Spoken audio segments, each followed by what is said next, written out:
Hello there, this will be the fourth video of my BigDelta 3D printer vlog, build vlog. This one will be about the control board.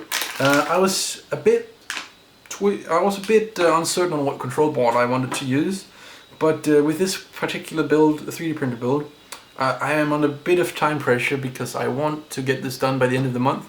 I'm gonna exceed that deadline because I had an order that's took a bit longer to process than I had anticipated, but that's fair game. I was a bit laid out with my order, so I'll probably not have it done by the end of this month, but I'll have it done maybe a week later.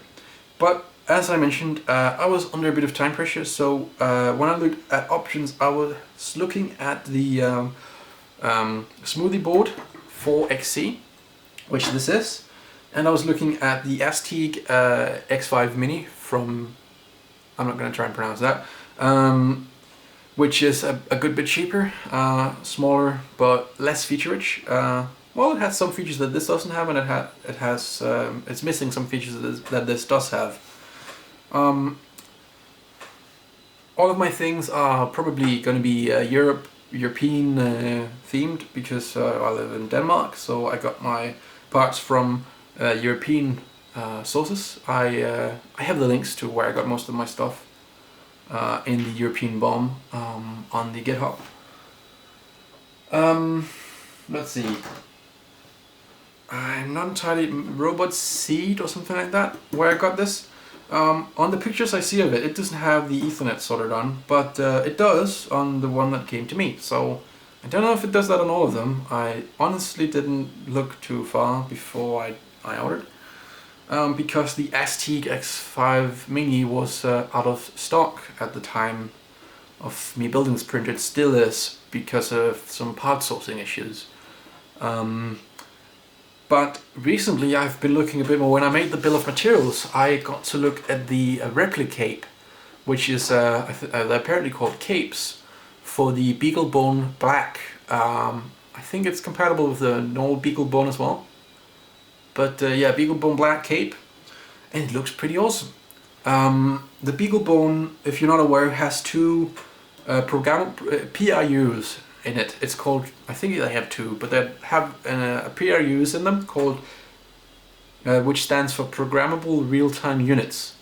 So while the main processor, the main ARM processor, is running Linux, those PRUs can run a separate firmware that will be great for timing steppers and such, because you will be able to do real-time stuff in it without running a real-time operating system.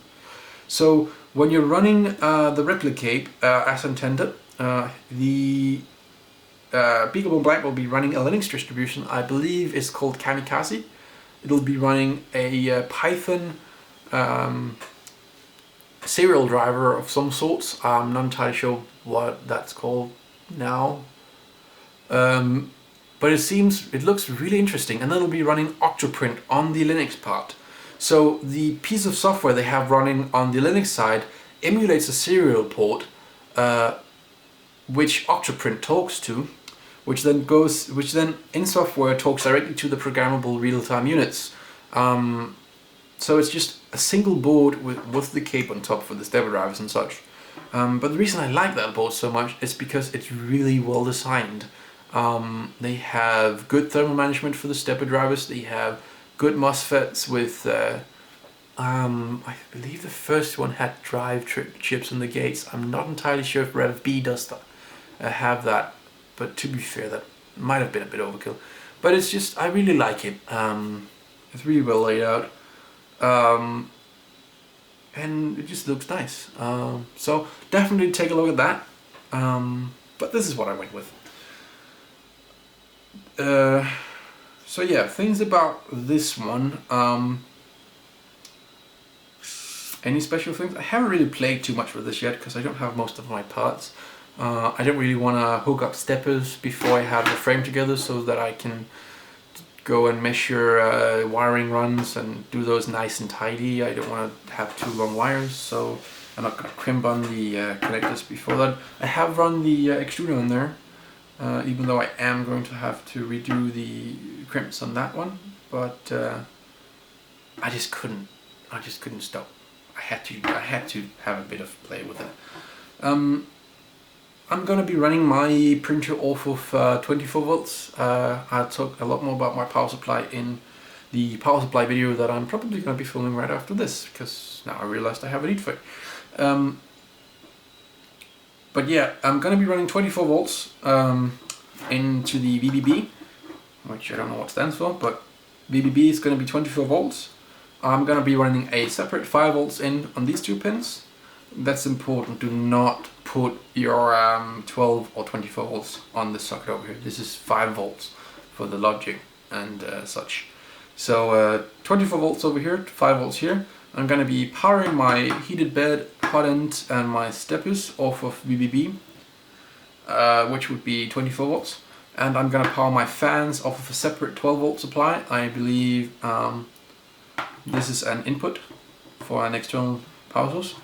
All of the connectors do come along with this. I believe there is 4 of these large connectors and 3 of the small ones, so you don't get the last one connector there, but I will need 2 down here and 2 over here, so I won't need the separate input there. Yeah, so what's more to say about this? Well, I guess you could probably read this on the private side, but a 4 GB SanDisk micro SD card is included. This is a bit stuck when it goes out, but I don't know, it still works, so I guess it's just how that socket works. But I don't think there's much more to talk about there, so yeah, thanks for watching, and bye.